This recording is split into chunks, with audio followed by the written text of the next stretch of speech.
sported gold dust crowns.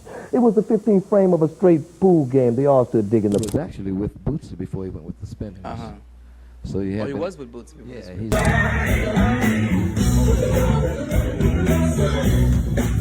George Clinton's story was never clean. It was loud, messy, and dangerous, just like the funk he built. Long before the mothership dropped out the sky, he was running from demons that never stopped chasing him. Bandmates fell off, families blamed the P-Funk circus for wrecked lives, and the lawyers circled like vultures. At the same time, his sound was everywhere, sampled, flipped, stolen, fueling rap records that made millions he never saw.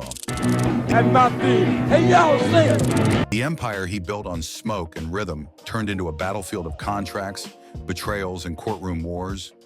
But underneath the chaos was survival instinct, the hustler from Jersey who cut hair and turned scraps into a revolution.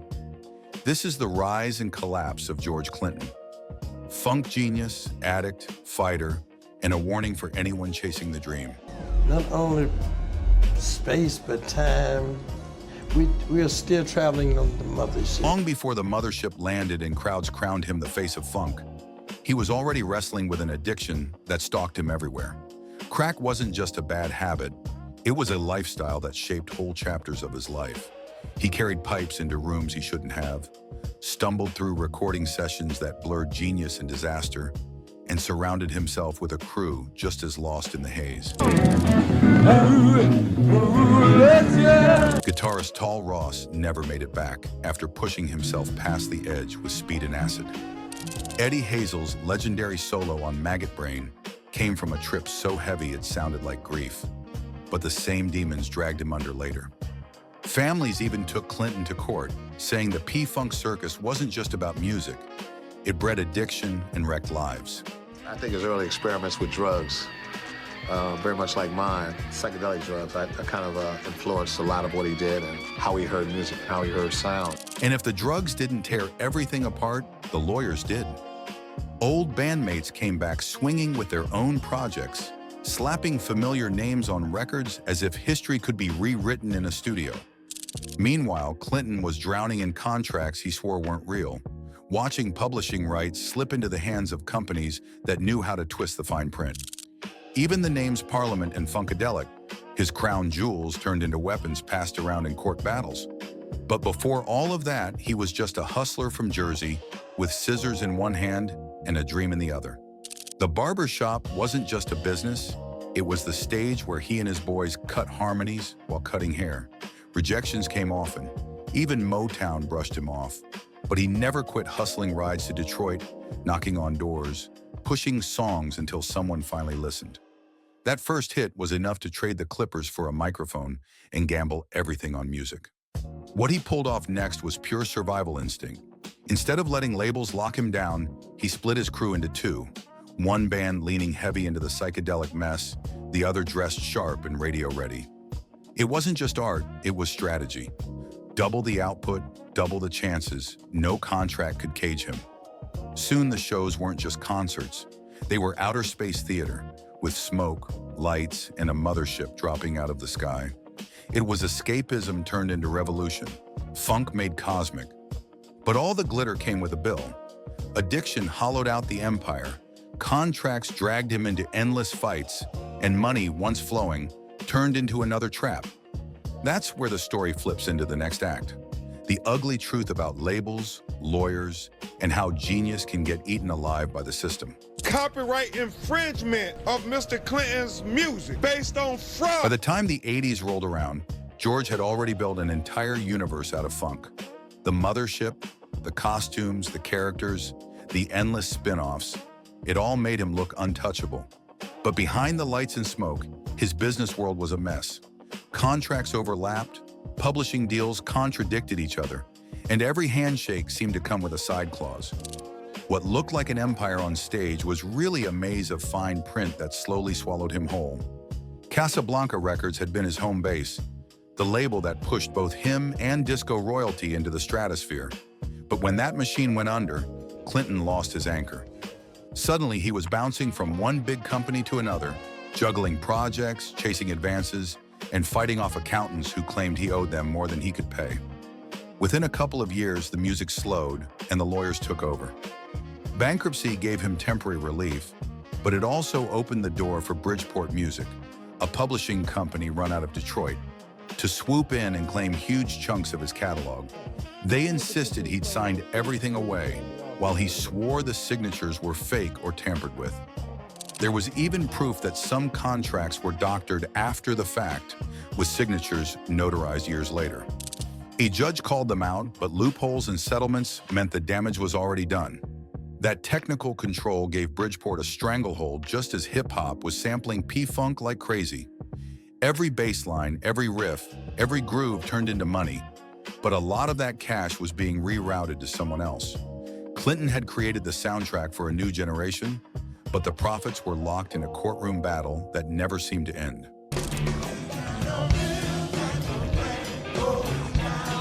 If George had actually held on to his publishing, the late 80s and 90s would have turned him into a mogul. His sound was everywhere, sampled on the biggest rap records, blasted through clubs, and stitched into the DNA of R&B. Public Enemy, Dre, Snoop, Tupac, Outkast, LL Cool J, everyone pulled from his catalog. Just 4 songs alone could have stacked him tens of millions. Instead, almost all that money disappeared before it reached him. The company holding his rights insisted they didn't owe him anything, claiming every royalty was already eaten up by advances from way back. Their story was that they'd poured millions into keeping him afloat when he was broke, and in return, he'd willingly signed everything over. Clinton told it differently.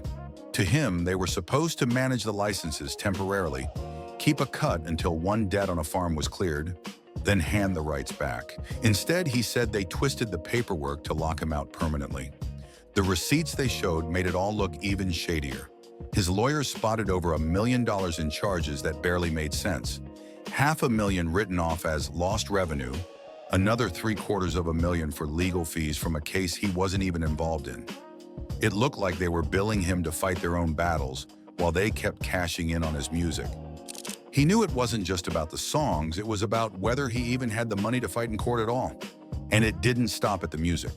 The same company bought his longtime family farm, supposedly to save him from foreclosure, then kicked him out and claimed he owed years of rent. Clinton said it was always meant to be paid off through royalties. They swore no such deal existed. Losing that farm cut deep. It was more than a house. It was proof that even with all his cultural influence, the business side had left him stripped of the one place that should have been secure. We got the road thing happening, you're spending money here, you got all these people you're taking care of. I mean, it was a circus. The money drama didn't just stay in courtrooms, it tore straight through the band. A few of the original guys, Fuzzy Haskins, Calvin Simon, and Grady Thomas, refused to sign fresh contracts that would have forced them to hand over rights to the Parliament and Funkadelic names.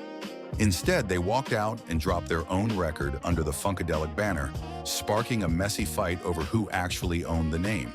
What looked like a creative split was really about survival and control. Then came the lawsuits tied to Bernie Worrell, the legendary keyboard player who'd been Clinton's right hand for years. His estate accused Clinton of stiffing him on royalties that stretched back decades and even went as far as to claim Clinton kept bandmates hooked on drugs instead of paying them. Clinton denied it all, but the accusations added fuel to the image that the P-Funk empire wasn't just a family. It was collapsing under greed, addiction, and betrayal. And it didn't stop there. Even his own accountants turned on him, dragging him to court for hundreds of thousands in unpaid fees. At that point, it seemed like every corner of his world, from bandmates to business partners, had become another battlefield over money. Clinton's grind in the courts swung back and forth, never giving him the clean win he wanted. One case left him stripped of publishing on everything he wrote during the late 70s and early 80s. A few years later, he finally clawed back the master recordings for some of Funkadelic's biggest albums, but it was bittersweet. He could own the tapes, but not the money they made every time a rapper sampled them. It was like getting the shell of the house back, but someone else still pocketed the rent.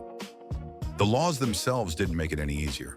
Deals made before the late 70s were basically locked forever, And even the so-called loophole for newer works required lawyers, time and money most artists didn't have. The system tilted hard toward whoever could afford the bigger legal team.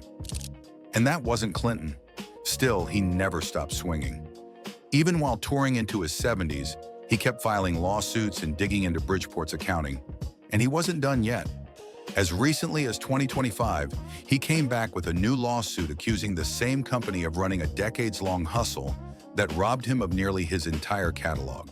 At the heart of his fight was the same claim he'd been making for years. Those early contracts weren't legit, they were doctored, and everything that followed was built on fraud.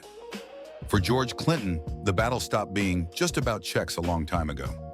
It became about ownership, respect, and setting the record straight. He knew his sound fueled entire eras of hip-hop, carried R&B forward, and left fingerprints on global culture. Yet he spent decades stuck in courtrooms, fighting to take back what he swore was his from the start. His saga wasn't only a personal downfall, it doubled as a cautionary tale. Being a genius with a band, a pen, and a stage didn't protect him from shady contracts, questionable signatures, and laws written to favor whoever had the bigger wallet. While his creativity changed music forever, the business side chipped away at him piece by piece, even dragging in bandmates and accountants who flipped into enemies with lawsuits of their own. For anyone coming up now, Clinton's story is both inspiration and warning. Celebrate the funk, the imagination, the audacity, but don't skip the paperwork. The art was untouchable. The business nearly destroyed him,